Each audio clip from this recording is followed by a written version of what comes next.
Assalamualaikum warahmatullahi wabarakatuh. Perkenalkan, nama saya Oktora Daraputni. Saya CGP Angkatan 10 dari SDN Panjingkiran 1. Pada kesempatan kali ini, saya tidak sendiri, saya bersama rekan sejawat saya. Assalamualaikum warahmatullahi wabarakatuh. Perkenalkan, nama saya Yani Suryani. Saya adalah teman sejawat dari Pak Oktora Daraputni. Saya mengajar di kelas 4 SDN Panjingkiran 1 Sumedang. Ya, pada kesempatan kali ini saya akan menanyakan kepada beliau tentang praobservasi, lalu kemudian kita merencanakan observasinya, dan yang terakhir adalah pasca observasi. Baik, selamat pagi Ibu. Terima kasih sebelumnya atas kesediaan dan waktunya. Pada kesempatan kali ini saya akan menanyakan dulu apa tujuan pembelajaran ketika nanti saya akan mengobservasi Ibu. Yang akan Ibu ambil tujuan pembelajarannya seperti apa saja? Oke, baik Bapak, terima kasih. Tujuan pembelajaran yang pertama, di sini peserta didik dapat menyebutkan kekayaan alam yang berada di sekitar tempat tinggalnya. Kemudian yang kedua, peserta didik dapat mengkorelasikan pengaruh geografis dengan kekayaan alam yang ada di sekitarnya. Kemudian yang ketiga, peserta didik dapat menyebutkan cara yang bijak dalam memanfaatkan kekayaan alam di daerah tempat tinggalnya. Ya, terima kasih Bu. Berarti ada 3 tujuan pembelajaran Ibu ya? Iya, betul. Iya, baik. Lalu untuk area pengembangan yang hendak dicapai seperti apa Ibu? Oke, di sini ada pengembangannya, yaitu meningkatkan kemampuan siswa dalam menyebutkan kekayaan alam yang berada di dalam lingkungannya, kemudian juga mampu mengkorelasikan pengaruh geografis dengan kekayaan alam yang ada di sekitarnya, dan juga mampu menyebutkan cara yang bijak bagaimana memanfaatkan kekayaan alam di daerah tempat tinggalnya. Baik Ibu, untuk strategi yang Ibu persiapkan seperti apa? Kebetulan strategi yang saya terapkan di sini adalah kooperatif, berdiferensiasi, dan sosio-emosional. Oh iya, baik. Berarti ada 3 strategi yang disiapkan Bu ya? Baik, terima kasih Bu atas waktu dan kesempatannya.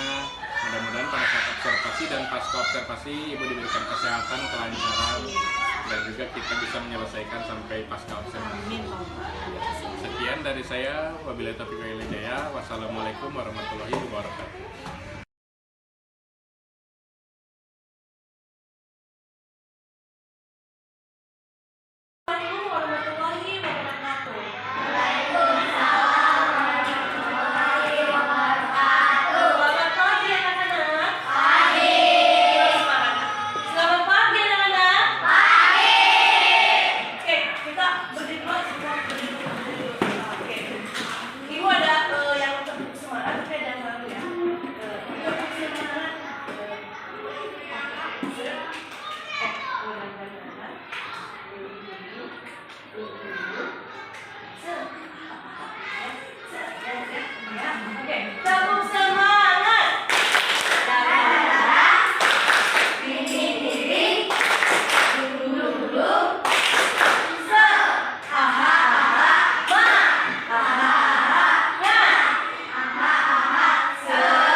Sekitarnya, tapi sebelum itu Ibu akan absen dulu ya. Oh ya, benar. Sekarang dipimpin oleh Jelas.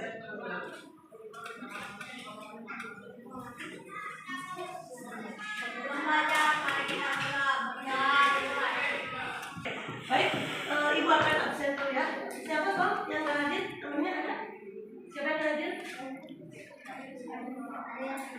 Arsyad, Bintara, Salim, Chelsea, Andrea, Cindy, Feli, Intan, Jonathan, Lila, Madeline, Lisa, Nabila, Colin, Veronica, Yuna, Nicholas, Alex. Terima kasih dari semua ya. Baik, sebelum masuk ke materi ya, ibu tanya dulu, pada sarapan belum tadi? Penting banget sarapan ya, karena kita biar fokus ya. Oke, sebelum masuk ke materi ya, ibu ingin tanya dulu, di manakah kalian tinggal sekarang? Sekarang nama apa? Kotanya ya. Kalau provinsinya? Cung, siapa yang tahu? Apa kira-kira kekayaan alam yang ada di Sumedang? Ayo, kira-kira apa? Kekayaan alam yang ada di Sumedang apa? Yang ramai itu di sana apa tadi yang berarti? Waduk apa tuh? Waduk Jati Gede. Ya. Itu adanya di kota apa? Sumedang, tapi di daerah mana? Di daerah Jati Gede, ya. Oke. Kenapa disebut kekayaan alam? Karena merupakan salah satu apa? Ya apa? Wisata, tujuan wisata yang ada di kota Sumedang. Nah, dengan adanya kekayaan alam itu, bagaimana kira-kira pengaruhnya untuk masyarakat sekitar? Coba saya tahu. Dengan adanya bendungan Jati Gede, masyarakat sekitar Jati Gede menjadi apa? Menjadi ramai dengan pengunjung ya. Dengan ramainya pengunjung berarti ada pemasukan, ada offset. Kalian bayar nggak Jati Gede? Bayar nggak? Parkirnya ya, siapa yang tukang parkirnya? Orang sana. Jadi ada pemasukan buat mereka ya. Betul tidak? Terus yang makanan, apa makanan? Tahu Sumedang, bagus. Terbuat dari apa? Tahu Sumedang? Dari kacang kedelai. Kacang kedelai termasuk kekayaan alam, begitu ya. Ngerti ya? Jadi tujuan pembelajaran kali ini adalah kita mengenal kekayaan alam yang ada di sekitar tempat tinggal kita dan juga pengaruhnya geografisnya. Jadi pengaruh geografis terhadap kekayaan alam yang ada di sekitar kita. Oke? Mengerti ya? Nah, sekarang ibu ada game ya. Nanti di sini ibu akan punya tabel. Kalian nanti tempelkan kira-kira kekayaan alam apa, jenis kekayaan alam apa yang ada di sekitar kalian. Ada yang sering dijumpai, ada yang langka dijumpai di sini. Kalian nanti dibagi kelompok ya, ditempelin di sini. Mengerti?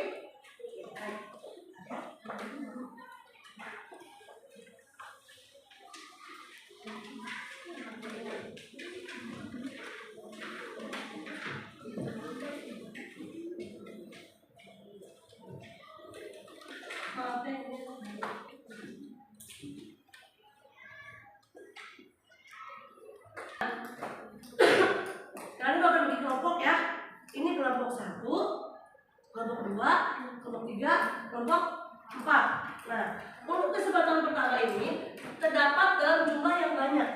Jadi kira-kira apa ya kekayaan alam yang kalian kerjakan dulu. Saya kerjakan dulu berkelompok, kerjakan dulu ya. Kira-kira terdapat dalam jumlah banyak apa, terdapat dalam jumlah sedikit apa. Silakan ayo. Kalian kerja kelompok. Ayo, kerja kelompok dulu. So, ya. Yang silakan diskusikan ya. Terdapat dalam jumlah banyak kekayaan alam banyak dan sedikit banyak.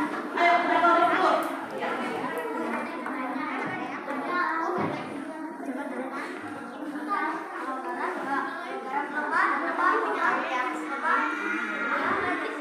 Udah bisa ya?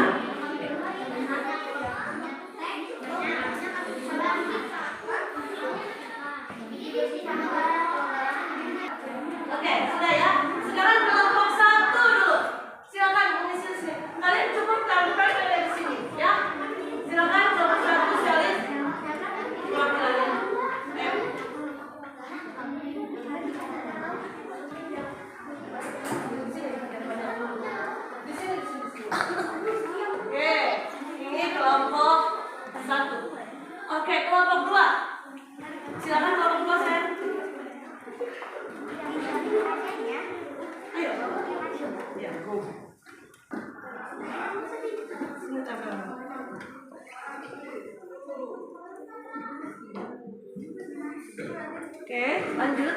Kelompok 2.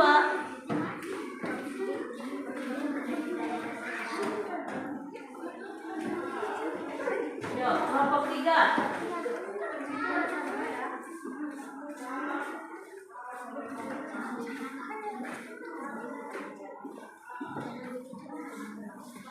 Kelompok 4.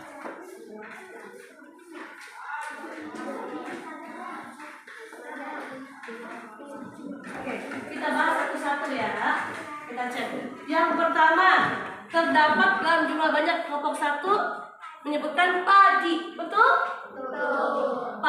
Padi biasanya ada di mana?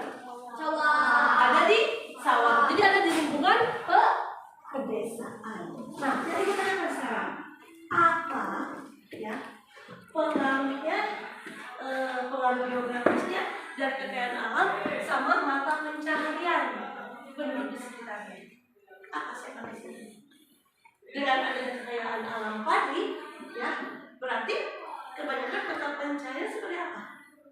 Sebagai petani. Itu ya, itu maksudnya pengaruh geografis antara kekayaan alam dan mata pencaharian. Jadi dengan adanya kekayaan alam padi ini berarti otomatis penduduk sekitarnya itu kebanyakan bermata pencaharian sebagai petani. Kemudian ini teh banyak ya. Coba sekarang di mana? Di mana? Induk ya.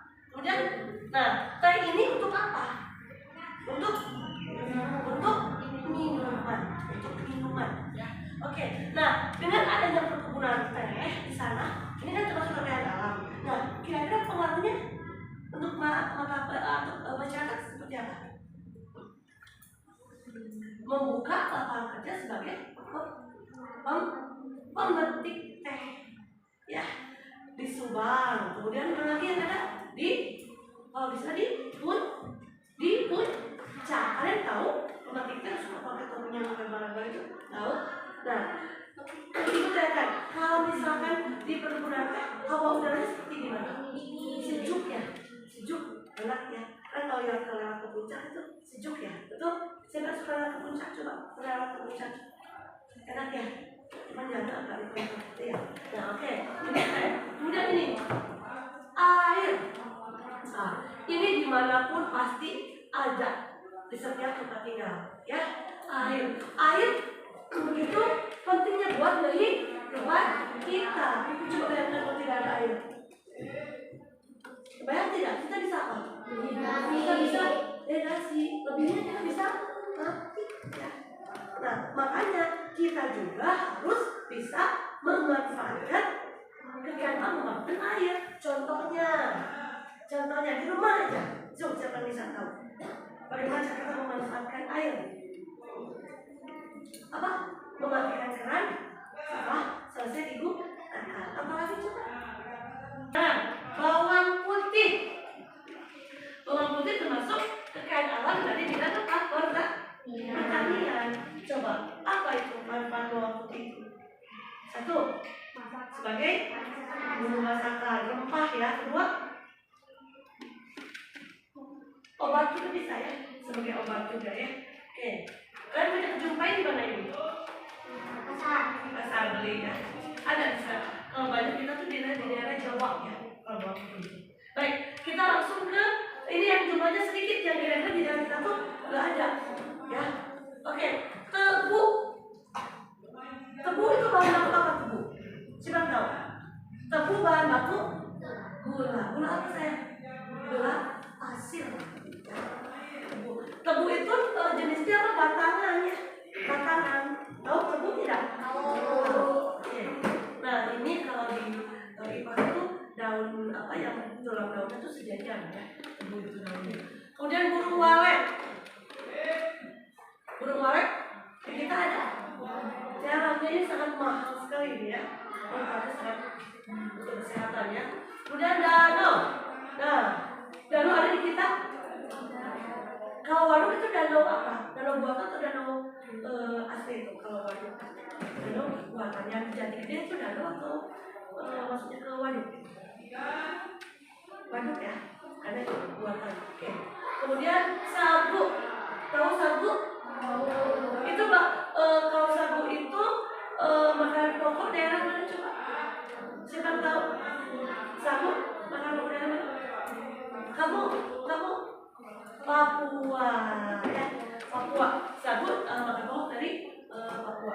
Oke, setelah kalian pelajari ini, ya, kalian bisa menyimpulkan nggak apa yang sudah kita pelajari hari ini?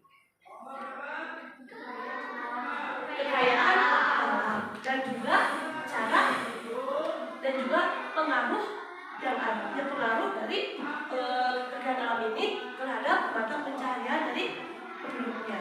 Oke, nah siapa satu orang yang bisa menyanyikan hari ini? Kita mempelajari kekayaan alam, juga pengaruh geografisnya terhadap kehidupan masyarakat, terus dan bagaimana cara kita memanfaatkan kekayaan ini secara bijak.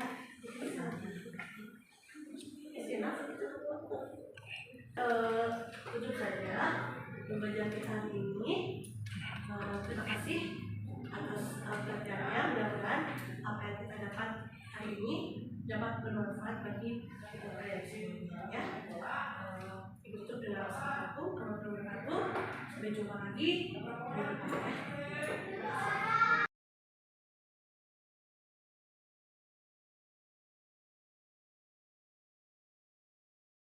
Siap, 1, 2, 3. Selamat pagi Bu Yani. Apa kabarnya hari ini? Terima kasih Bu Yani, kita telah melewati para observasi dan juga alhamdulillah Ibu sudah luar biasa melakukan pembelajarannya. Telah saya observasi juga dan pada saat ini kita akan melakukan pasca observasi. Untuk refleksi mungkin ada yang Ibu ingin sampaikan? Baik, terima kasih. Saya merasa lega setelah melakukan pembelajaran bagi diferensiasi yang dikombinasikan dengan kompetensi sosial dan emosional, dan saya akan terus melaksanakan pembelajaran ini yang dikombinasikan dengan kompetensi sosial dan emosional, dan kegiatan pembelajaran ini sudah sesuai dengan rencana kegiatan dan juga tujuan pembelajaran. Ya, baik Bu.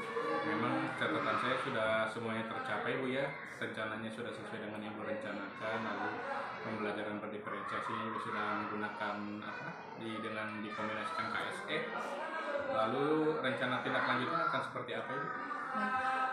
RTL-nya saya akan selalu konsisten ya untuk melakukan pembelajaran berdiferensiasi ini yang baik itu secara produk, konten ataupun proses. Yang kedua akan mengkombinasikan kegiatan pembelajaran berdiferensiasi ini dengan KSE, dengan mindfulness, dengan teknik stop, dan juga yang ketiga menambahkan metode pembelajaran, contohnya dengan peran dan juga bermain game. Ya, baik, terima kasih Ibu. Mudah-mudahan bisa ditindaklanjuti selanjutnya dan juga pembelajaran Ibu yang tadinya sudah bagus menjadi lebih bagus lagi. Terima kasih atas kesempatan kali ini Bu. Wassalamualaikum warahmatullahi wabarakatuh. Assalamualaikum warahmatullahi wabarakatuh. Terima kasih Pak Okto, saya dapat hadir untuk sesi percakapan pasca observasi dengan Ibu Yani. Luar biasa, Pak Okto sudah memandu percakapan pasca observasi sebagai salah satu rangkaian dari supervisi akademik dengan meliputi refleksi dari pembelajaran. Kemudian juga Ibu Yani dapat memaparkan rencana tindak lanjut ke depannya. Sekali lagi selamat, luar biasa. Terima kasih. Wassalamualaikum warahmatullahi wabarakatuh. Dari dibawakan luar biasa ya, pembelajaran yang dibawakan anak-anak terlihat menyenangkan di dalam pembelajaran tersebut. Lalu yang ingin saya tanyakan pertama sekarang, karena kita di tahap pasca observasi, bagaimana perasaan Ibu setelah melakukan pembelajaran tersebut?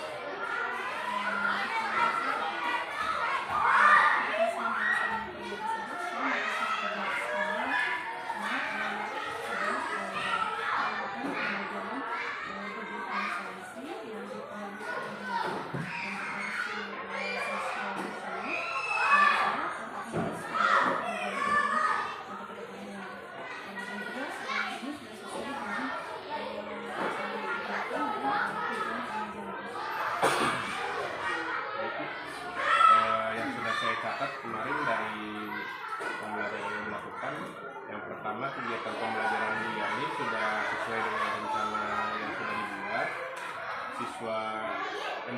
sudah mencapai tujuan pembelajarannya dan terlihat dari hasil asesmen yang dilakukan oleh Bu Yani sudah di atas KKM.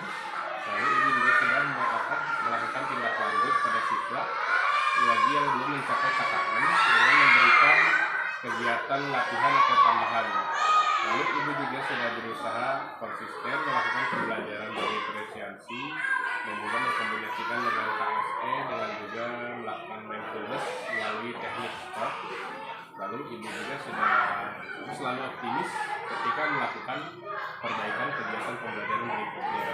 Lalu boleh disebutkan lagi rencana tindak lanjut Ibu selain itu seperti apa, Bu? Saya konsisten ya. Konsisten melakukan pembelajaran bagi kreasi ini dan juga saya akan selalu mengkombinasikan pembelajaran dengan dengan melakukan mindfulness dengan teknik STOP, dan juga saya akan melakukan pembelajaran dengan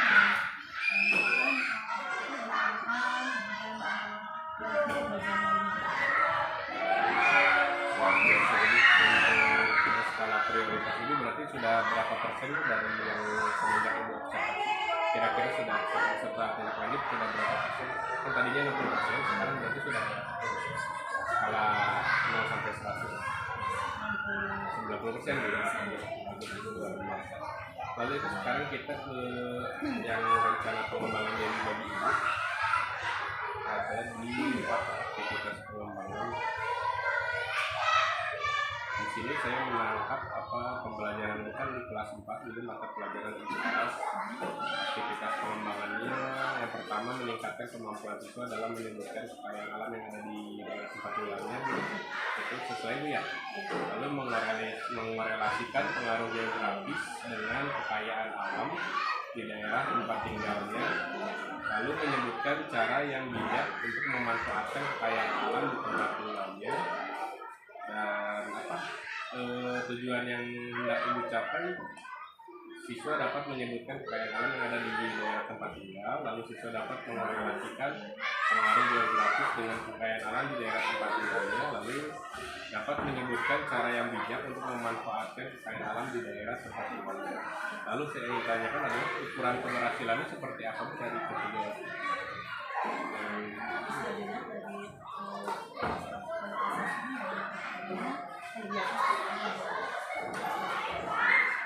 Di situ kan dia ada ukuran keberhasilan dari kejadian itu. Yang pertama, siswa dapat menunjukkan yang kedua, siswa dapat mengkomunikasikan pengaruh geografis dengan dan yang ketiga, siswa dapat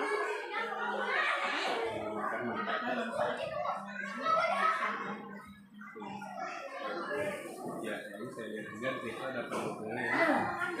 Pendukungnya itu adalah penjelasan dari Ibu sendiri, lalu ada juga kegiatan diskusi bersama rekan-rekan kelompoknya, dan juga yang masuk pelaksananya pada saat pembelajaran berlangsung. Jadi untuk selanjutnya di tahap refleksi diri,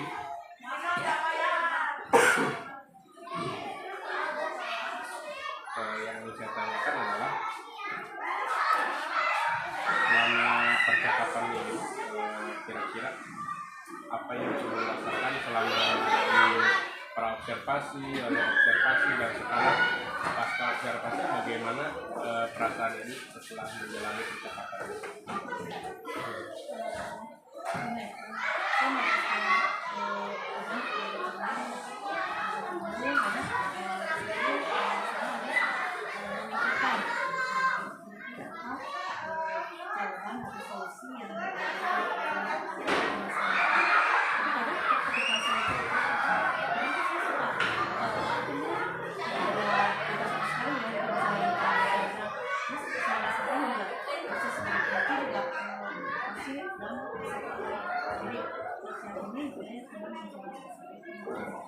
Iya, sekarang sudah bisa alhamdulillah. Nah, ini kira-kira apa yang masih perlu diperbaiki atau ditingkatkan dari pembelajaran ini sendiri kira-kira? Selama ini sudah bagus sih ya. Kira-kira apa yang masih harus diperbaiki mungkin dari skala apa dari anak-anak ini sendiri seperti apa menurut saya itu harus ditingkatkan. Mungkin saya harus begini belajar apa ya untuk mempelajari materi yang kebutuhan tidak mungkin apa sih asik Iya. belajarnya. Jadi metode ini yang lebih menggunakan bagaimana dan juga kira-kira dalam ini kan harus istilahnya harus ada dalam kondisi proses gitu ya, atau kehadiran penuh ketika ibu melakukan aksi mau coaching ataupun mau pembelajaran. Kira-kira bagaimana yang ibu lakukan agar bisa selalu fokus, selalu hadir penuh di tempat tersebut ketika melakukan sesuatu. Mungkin ibu seperti apa? Apakah ibu selalu menanyakan pertanyaan saya ataupun melihat respon dari saya atau seperti apa? Mungkin ya lebih fokus Ditanyakan sama kemudian saya harus begitu sebagai menjawab pertanyaan saya. Tapi ibu sudah bisa hadir penuh di situ. Dan juga kira-kira yang saya lihat ya, refleksi yang kemarin saya amati dari ibu selama percakapan coaching sudah berjalan baik, di mana adanya komunikasi interaktif antara saya sebagai coach dan ibu sebagai coaching. Yang perlu ditingkatkan mungkin bagi saya pribadi Bu ya, pertanyaan kritis kepada ibu selaku coaching sehingga dapat memperbaiki kinerja saya sebagai coach. Lalu saya juga akan tetap melakukan agar tetap kondisinya selalu presence atau ada di penuh. Saya harus kita selalu berfokus pada tujuan ini, dari coaching yang kita lakukan, apa yang disampaikan oleh ibu sebagai coaching, dan juga kita selalu berupaya untuk ya memang kadang-kadang walaupun kita harus berupaya untuk fokus penuh, kadang-kadang kan ada saja ketidakfokusan ketika mendengarkan curhatan ini. Biasanya kadang-kadang tidak fokus karena ada hal lainnya, apakah berisik dari luar atau dari dalam dulu ya. Lalu seperti apa Bu umpan balik yang ibu ingin lakukan? Silakan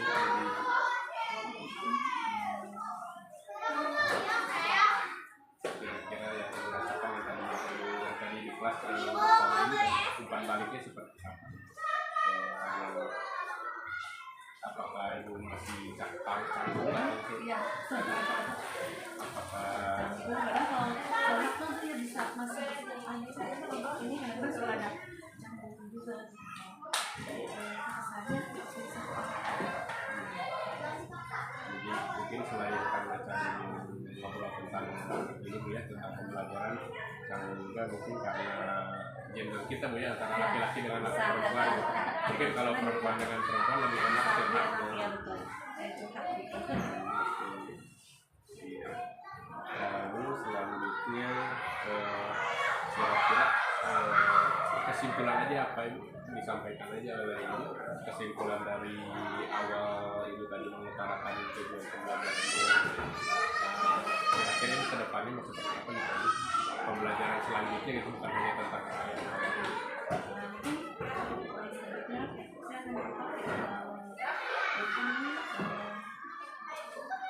Saya akan tetap melakukan pembelajaran kebutuhan saya sendiri karena dengan kompetensi sosial dengan caranya, dan saya juga akan mempelajari karena saya merasa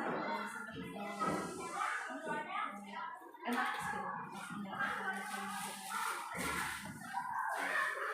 Baik, terima kasih Ibu. Berarti dari tahap pra observasi dan pasca sudah kita jalani. Alhamdulillah Ibu sudah bisa menyelesaikan masalah ini yang ada di kelas. Anak-anak yang tadinya di bawah KKM sudah bisa meningkat. Kemudian intinya ada perbaikan dari yang dilakukan sebelumnya, dan mudah-mudahan kedepannya lebih meningkat lagi, lebih bagus lagi. Terima kasih atas waktunya selama ini dari sebelum pra observasi dan juga pasca. Terima kasih kesediaannya. Mudah-mudahan kedepannya kita bisa saling meng-coaching lagi. Terima kasih dari saya. Wassalamualaikum warahmatullahi wabarakatuh. Barangkali dari Ibu Supervisor. terima kasih.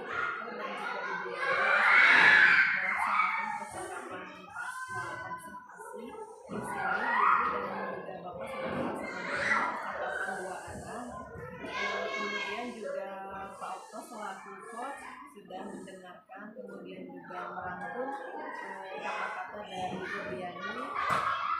Kemudian pertanyaan yang digunakan oleh Pak Okto merupakan pertanyaan yang digali dari paparan yang disampaikan oleh Ibu Yani. Kemudian dari percakapan ini juga sudah menghasilkan tindak lanjut ke depannya dan juga kesimpulan yang disampaikan oleh Ibu Yani, yaitu tentang konsekuensi atau konsistensi dari Ibu Yani yang akan melaksanakan pembelajaran bernilai